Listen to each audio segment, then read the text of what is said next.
Hello, hello, hello. Welcome to the Mrs. Mummy PhD podcast. I am your host, Michelle Gibbs, and I am passionate about helping scholarly mamas like you navigate your journeys with purpose so you can achieve your life and academic goals without sacrificing what matters. The reality is that scholarly mama life is multidimensional. We're scholars, yes, but we're also mothers, wives, and so much more with whole lives outside of academia. So how do we successfully navigate all this? Well, first, we need the space to embrace this unique blend. Only then can we begin the important work of becoming purposefully whole. And part of my own purposeful work is to create a space for us as scholarly mamas to grow, to reflect, and to become everything that we were meant to be. So, mama, are you in? Fabulous. Let's begin. These are our journeys of becoming.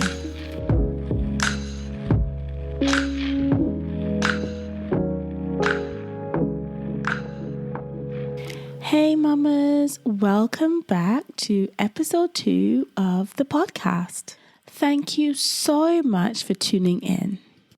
I'm often asked why I started all things Mrs. Mummy PhD. So I thought I'd spend today's episode talking through that a little bit and why I started the platform.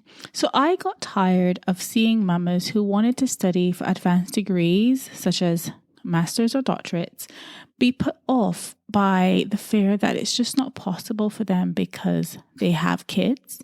And over the years, I've also met scholarly mamas who began the journey and then gave up on it because they felt forced to choose between their own career goals and the needs of their families. But on top of all of that, I created Mrs. Mummy PhD because I've seen so many scholarly mamas who completed their PhD successfully, but then left feeling miserable and burnt out after. And this is because they never actually achieved a healthy work-life balance during their doctorates. They transferred these poor habits to their postdoctoral academic jobs and remained unhappy and unfulfilled. And another thing was that scholarly mamas of colour, especially Afro-Caribbean women like myself, remained only a minority in academia. And as I reflected on this, I realised that I was all of these things. And this felt heavy. Since then, I've been on a personal journey of purpose, discovery, and self-love. I am finding out that my sense of life's meaning and purpose may actually be found outside of academia, and I'm totally open to that. Yes, I am distancing myself from the unbalanced overachiever mindset that plagued my younger academic years.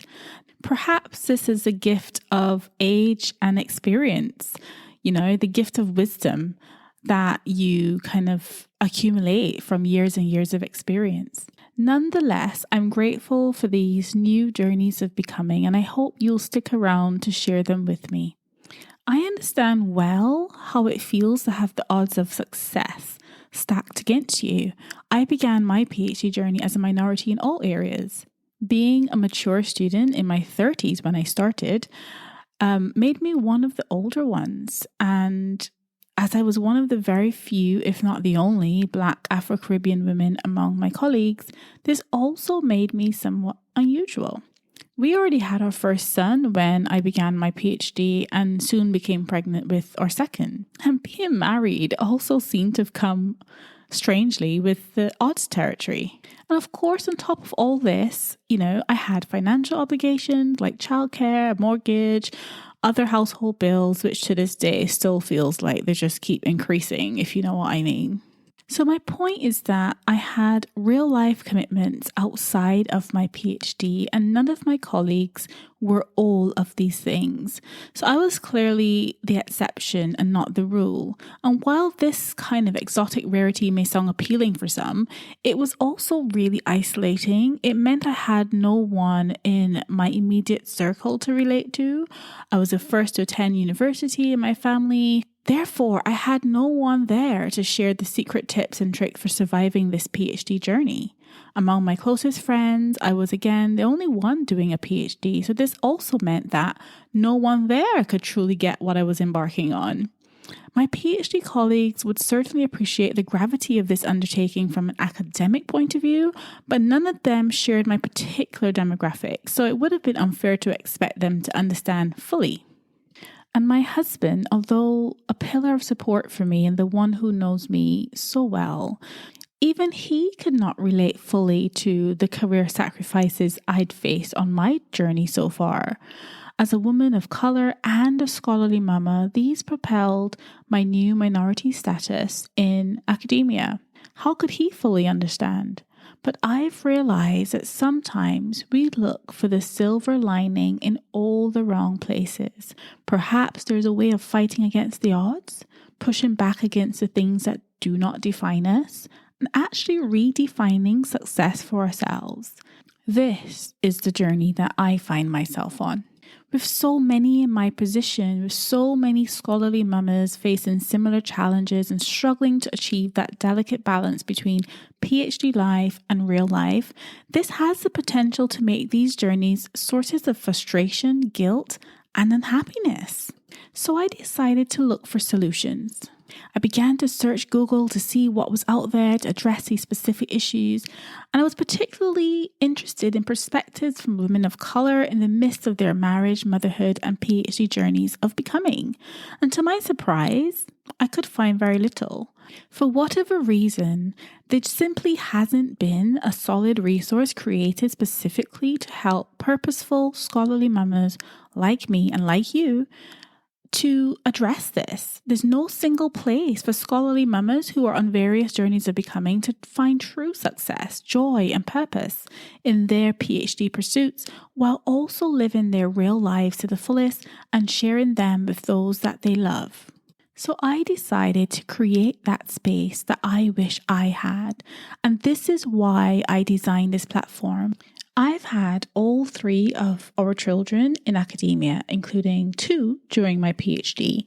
So I've had my share of the emotional roller coasters, doubts, fears, and insecurities that burden the mind of the scholarly mama.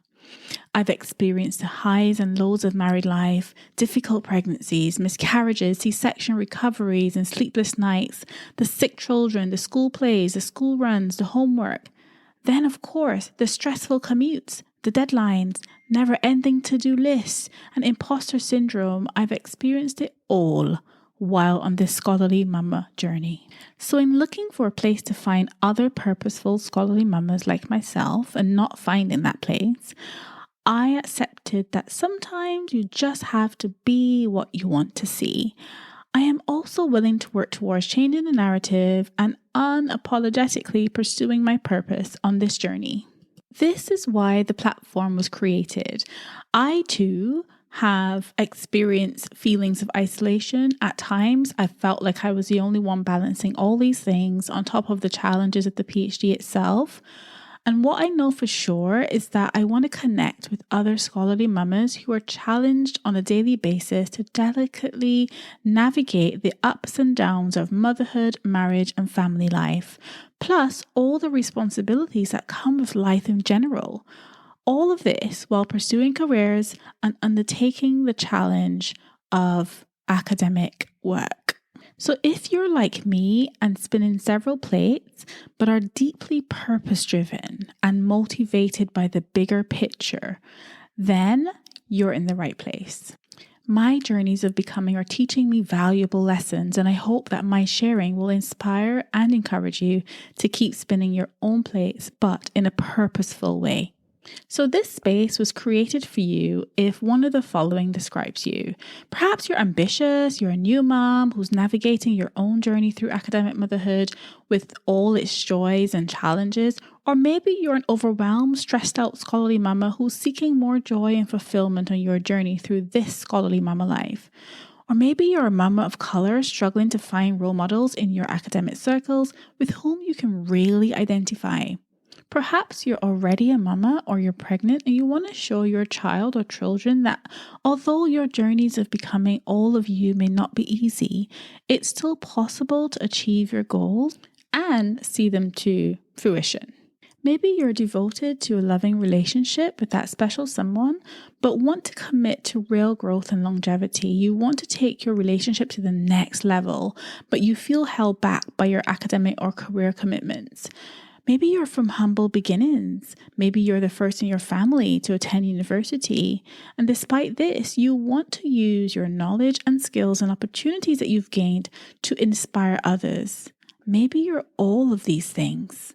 So if you've experienced any of the feelings that we've talked about today, I want you to know that you're not alone, that you can keep going even when the struggle is real, even when it feels impossible to achieve the dream and survive the journey. You can still do it.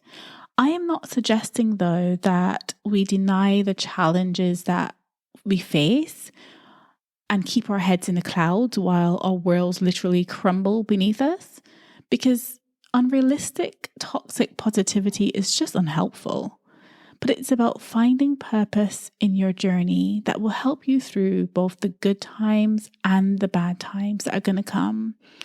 And so I guess I'm here as evidence that it's possible to do a PhD with kids, but more importantly, that it's possible to find joy and purpose and happiness and fulfillment on this journey. And how do you do this? 2 words: purpose and perspective. These 2 words have been game changers for me. Changing my mindset has been the hardest yet most fruitful part of my journeys of becoming so far. But I'm getting there, one day, one baby step at a time. So regardless of the journeys of becoming that you're navigating, if you've ever felt these feelings that we've talked about today, I'm here to tell you that you're not alone. We've all had these feelings from time to time, and we've all questioned everything from time to time. So if you want to pursue your goals purposefully, raise your family, and find joy in the journey of becoming all of you, then I'm glad you found your way here. If you want to get better at finding work-life harmony by adopting a different perspective in order to find deeper meaning and purpose in your own journeys of becoming, then this is a place for you. I am so happy that you're here. We are in this together. Are you up for the ride though? If so, let's do this. If you enjoyed this episode, I'd love for you to share this with another scholarly mama you know so we can continue the conversation. See you soon. Bye. Thank you so much for tuning in to the Mrs. Mummy PhD podcast. I hope you've enjoyed this episode, and if you did and you want in on this movement, why not head over to mrsmummyphd.com. You can join the waitlist for our exclusive community of smart, purposeful, scholarly mamas. We'd love to see you on the inside. Remember, mama, these are our journeys of becoming.